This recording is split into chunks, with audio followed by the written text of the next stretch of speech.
కావ్య వాళ్ళైతే వాళ్ళ బావకి ఆకులో అన్నం వడ్డిస్తూ ఉంటారు. అది చూసి రాజు అయితే వీడిని గౌడు గేదెలా మేపుతూ ఉంటారు గానీ పెళ్లి చేసే ఆలోచనే లేదా అనైతే అంటూ ఉంటాడు. ఆ మాటలకి ఏం మాట్లాడుతున్నారు అల్లుడు గారు అనైతే కనకం అంటూ ఉంటుంది. ఆ మాటలకి ఏం గౌడు గేదెలా మేపడం తప్ప పెళ్లి చేసే ఆలోచన లేదేంటని అంటున్నాను. తప్పేముంది అని అంటే ఏం చేస్తాం బావ, నువ్వు మా బావ చేసుకోవాల్సిన అమ్మాయిని నువ్వు చేసుకుంటే ఇంక మా బావ ఎవరిని చేసుకుంటాడు? స్వప్న నువ్వు చేసుకుంటున్నా అని చెప్పి కావ్యని చేసుకున్నావు.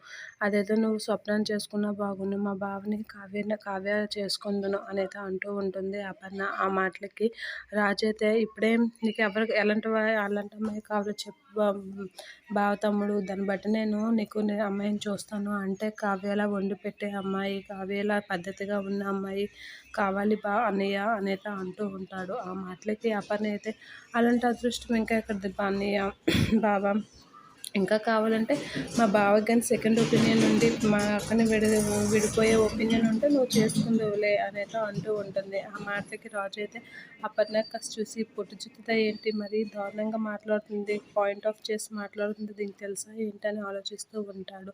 కావ్య ఇక కనకం అయితే అలా అయినా బాగున్ను, కావ్య చక్కగా మా మేనల్లుని పెళ్లి చేసుకుని అమెరికా వెళ్ళి చల్లగా మంచుల్లో తిరుగుతూ ఉంటుంది అనైతే అంటూ ఉంటుంది. ఆ మాటలకి అమ్మో వీళ్ళకి బోల్డ్ ప్లాన్లే ఉన్నాయి, వీడిని ఎలాగైనా తగ్గించాలి అని చెప్పి అయితే రాజు ఆలోచిస్తూ ఉంటాడు.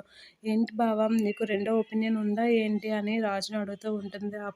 ఆపు ఆపు నాకెందుకు రెండో ఒపీనియన్ ఉంటుందని అంటే అవునులే, కావ్య లాంటి అక్క మా కావ్య అక్క లాంటి పిల్లని ఎవరు ఒగ్గుకుంటారు, మా బావ అయితే అస్సలు ఒగ్గుకోడు అని రాజుని అంటూ ఉంటుంది. ఆ మాటలకు రాజు వీళ్ళు ఎలా ఉంటే నన్ను మార్చేస్తూ ఉంటారని చెప్పి కావ్య డీజన్స్ మాట ఏంటి అని చెప్పి అక్కడి నుంచి వెళ్ళిపోతూ ఉంటాడు.